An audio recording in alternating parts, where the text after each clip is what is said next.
طيب الكلمتين دول توعية للشباب الصغير اللي بيجيله رسائل على الفيسبوك او على الواتساب من شخص مجهول من اي مكان.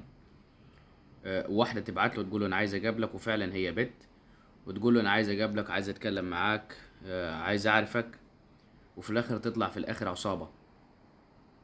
يعني الشاب اللي انتوا شايفينه في الصورة ده استدرجته بنت، جايت له بعتت له طلب صداقة على الفيسبوك، وقاعدة تتكلم فيه يومين ثلاثة، وجايت له انا عايز اشوفك من اسكندرية. تمام.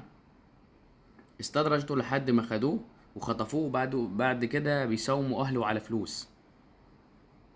ده ما كانوش هيعملوا فيه حاجة تانية او يبيعوه لناس ياخدوا منه الاعضاء او حاجة. فخلي بالك اي شاب صغير، خلي بالك ان ممكن واحدة تضحك عليك بكلمتين وتبقى تبع عصابة. يعني حد ما تعرفوش ما تتكلمش معاه، ما تروحلوش المكان اللي يقولك عليه،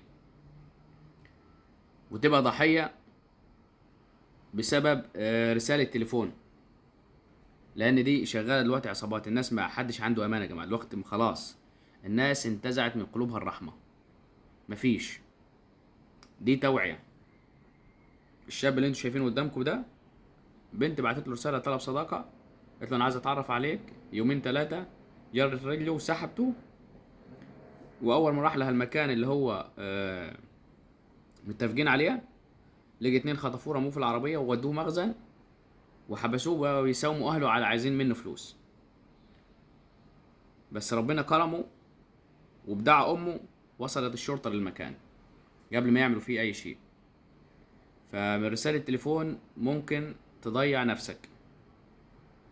الشباب الصغير انتبه، انتبه، انت عايش في غابة. فمش اي واحدة تبعت لك رسالة على التليفون تكلمك في التليفون انت كده بقيت برنس. فخلي بالك، لان الموضوع بقى صعب. وربنا يستر علينا وعليكم. شرفنا طبعا متابعتك لينا. السلام عليكم ورحمة الله وبركاته.